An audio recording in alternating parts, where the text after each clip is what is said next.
At Thanksgiving dinner, my daughter looked me in the eye and delivered a sentence that erased 30 years of maternal devotion. The dining room smelled of roasted turkey and cinnamon, a feast I had entirely paid for and spent 2 days cooking.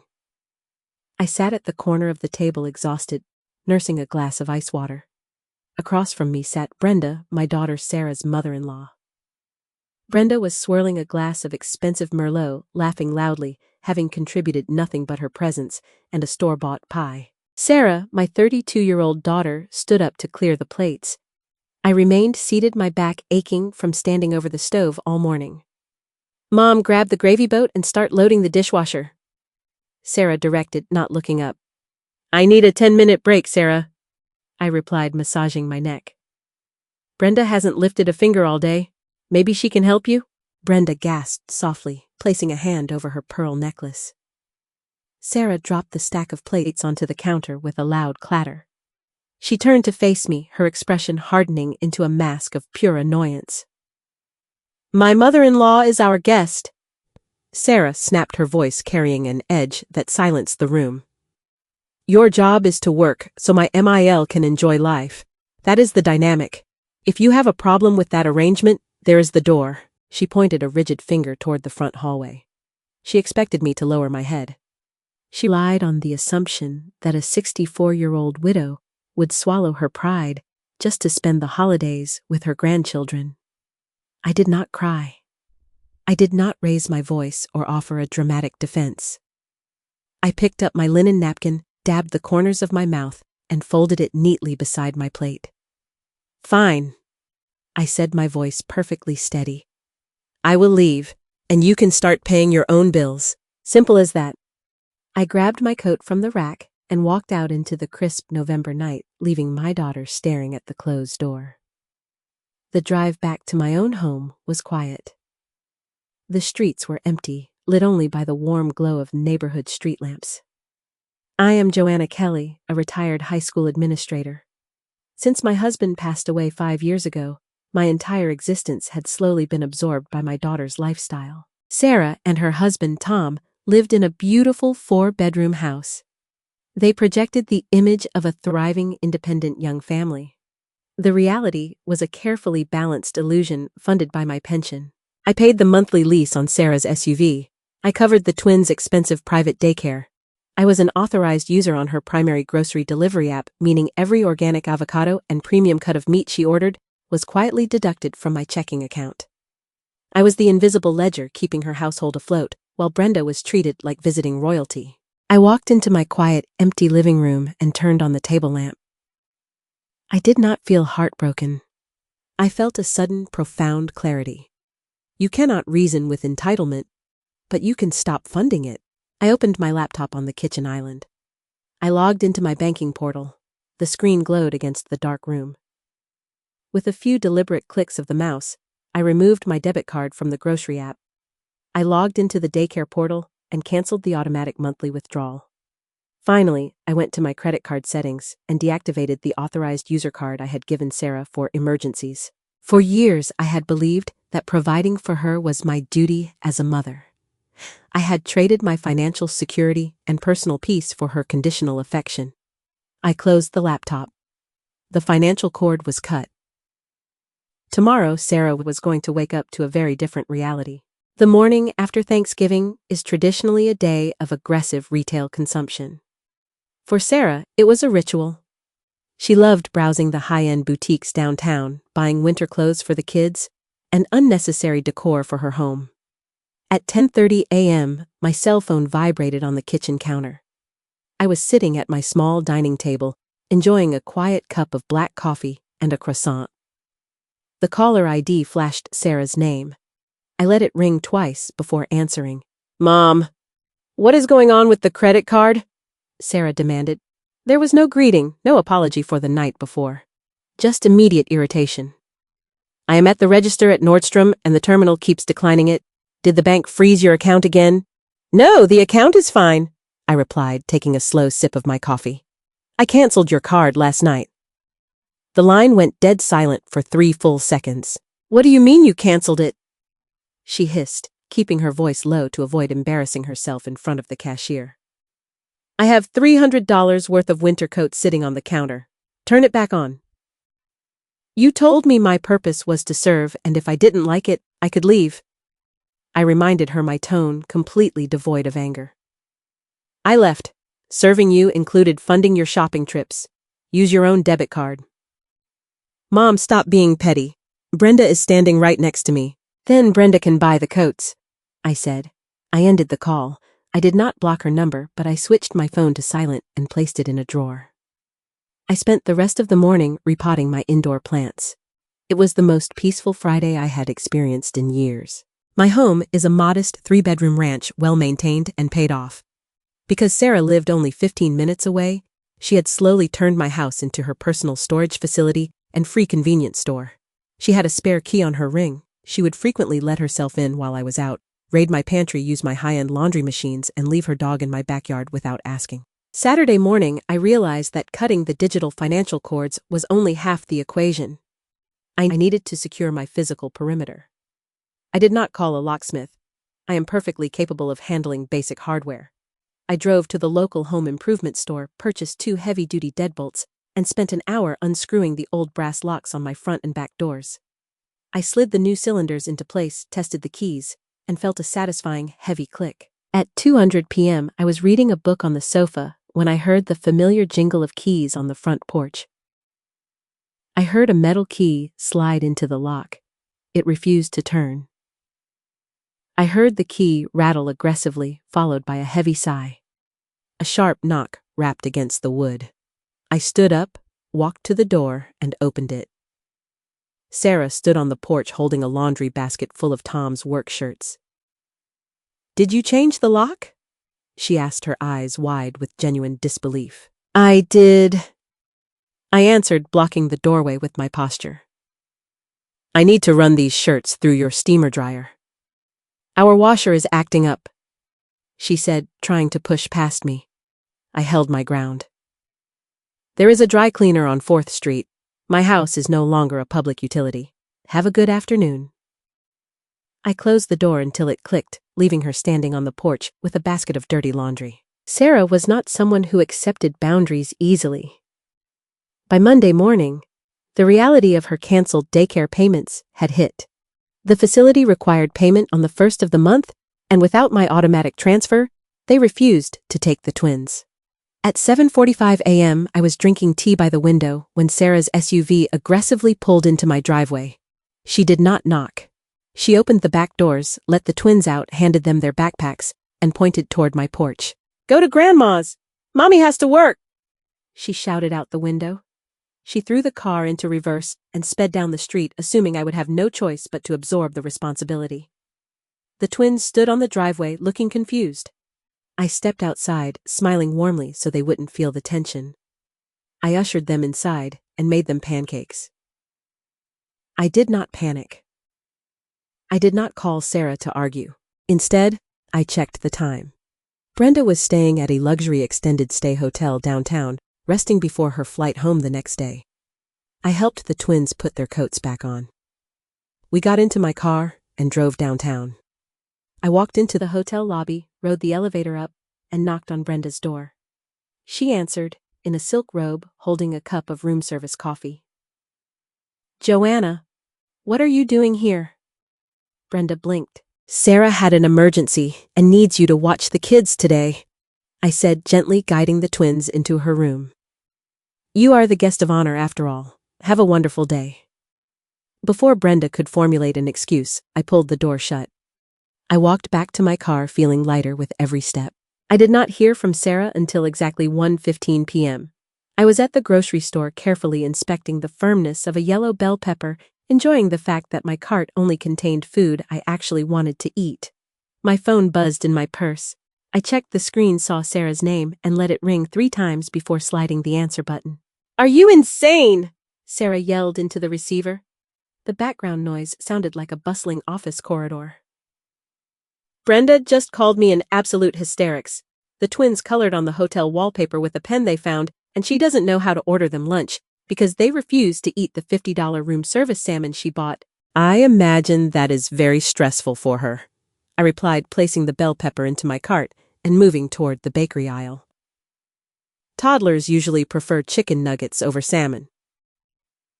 Mom, this isn't a joke. She is 62 years old, she has a bad knee, and she can't chase two screaming 3-year-olds around a hotel suite. Sarah's voice was climbing an octave laced with genuine panic. I am 64. I pointed out smoothly, inspecting a loaf of sourdough. And I chased them for 3 years. Through the park, through your house, and through the grocery store so you could enjoy your bottomless mimosas at Sunday brunch. You abandoned your own grandchildren with a woman who is practically a stranger to them. They were safely left with their other grandmother. The one whose job is to enjoy life, according to your speech at the dinner table, I reminded her. If Brenda cannot handle the reality of your children, you should probably leave work and go pick them up. I have a massive presentation for the regional director in 20 minutes. I cannot leave the office right now. It will ruin my chances for a promotion. Sarah pleaded, dropping the anger and attempting to use guilt. Go get them. Please. I will pay you back for the daycare next month. Just go get them right now. No, I said simply. You established the new rules on Thanksgiving. I am merely following them. Good luck with your presentation, Sarah. I ended the call and slipped the phone back into my purse. I learned later from my son David that Sarah had to fabricate a sudden stomach bug, abandon her corporate meeting, and speed downtown to retrieve her kids from a furious Brenda. Brenda packed her designer bags and took a taxi to the airport 6 hours early, entirely offended that she had been expected to perform actual exhausting labor. The glamorous illusion of her visit shattered the second she had to step into my shoes. The vehicle Sarah drove, a sleek, dark gray mid-size SUV, was registered entirely in my name.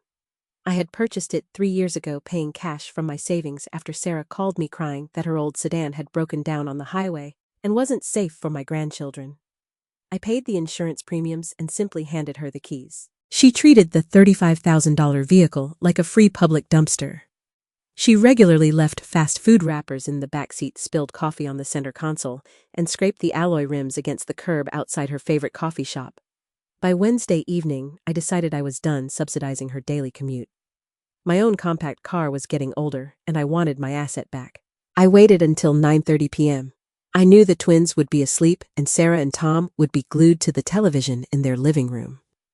I put on a warm fleece jacket, opened my desk drawer, and retrieved the pristine spare key fob I had kept since the day I bought it.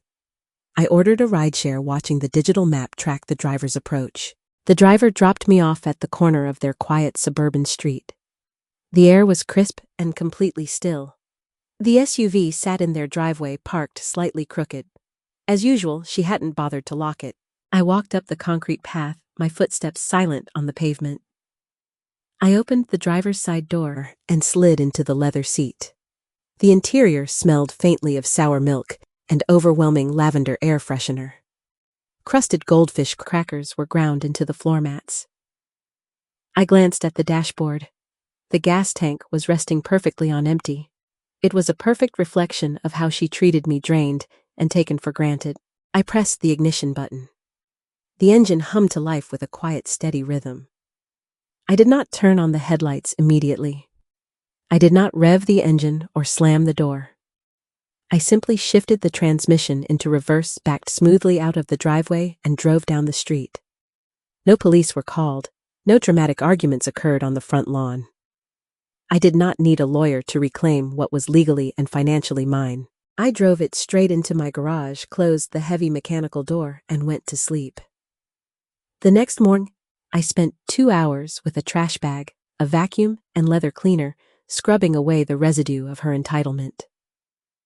The financial umbilical cord was now officially and physically severed, and she had no idea how she was going to get to work in the morning. Thursday morning brought a barrage of text messages from both Sarah and Tom demanding to know if the car had been stolen. I texted back a single sentence: I took my car back.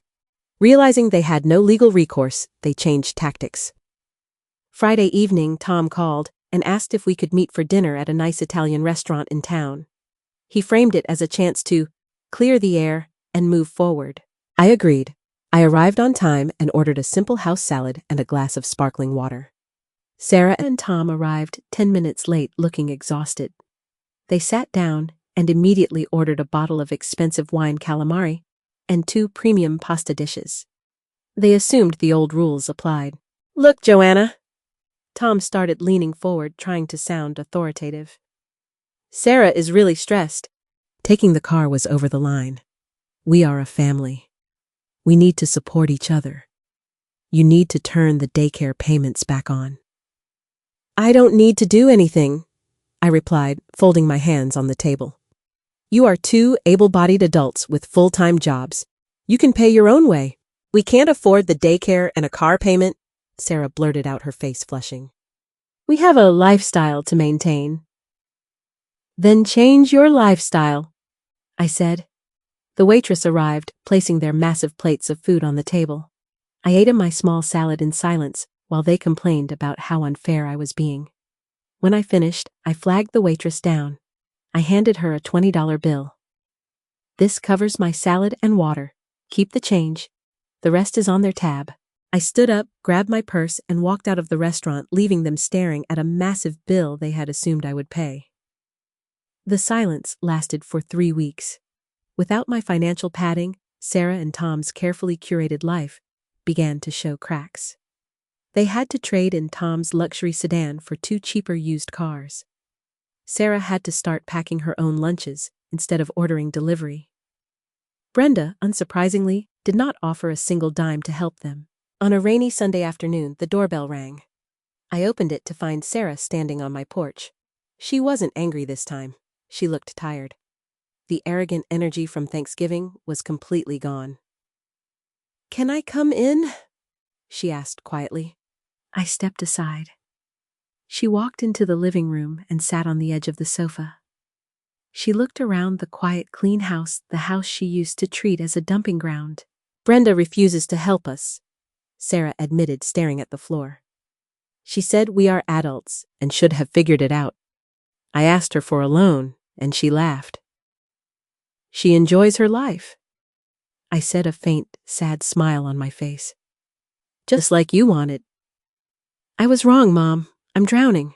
I'm so tired." She looked up, tears pooling in her eyes. "Can we just go back to normal?" "No, Sarah," I said gently but firmly. "We can never go back to that normal. I will not be your ATM, and I will not be your servant. I love you, but my job is no longer to make your life effortless." She nodded slowly. She didn't argue. The reality of her own independence had finally forced her to respect the boundary. 6 months later, my life looks entirely different. I did not cut my daughter out of my life forever, but the terms of our relationship have fundamentally changed. I see the twins twice a month. I do not pick them up. Sarah brings them to my house. I do not pay for their clothes, their food, or their activities. I just act like a grandmother. Sarah is learning how to budget. It hasn't been easy for her. They stopped hosting lavish dinner parties, and Brenda rarely visits anymore because there is no one left to pamper her. Sarah has stopped making demands, recognizing that the door I walked out of on Thanksgiving swings both ways. As for me, the money I saved from cutting their expenses funded a 3-week trip to Italy with my son David. We drank wine in Tuscany and walked through ancient ruins. I wake up every morning in a quiet house. My grocery bill is small, my car is parked safely in my garage, and my time belongs entirely to me. I do not harbor bitterness or anger. I simply recognized my own value and refused to let anyone else dictate it. You cannot force people to respect you through arguments or tears. You earn respect by proving through quiet and absolute action that you are perfectly capable of walking away and taking your ledger with you. Simple as that. If you are watching this and feeling exhausted from carrying the weight of someone else's expectations, I hope my story gives you the courage to draw your own line in the sand. Have you ever had to cut the financial cord on a family member who took you for granted? How did they react? Let me know in the comments below. I read every single one. If you found some value in this story, please hit that like button and subscribe to the channel for more content like this. Remember, it is never too late to take your peace back. Thanks for watching, and I'll see you in the next video.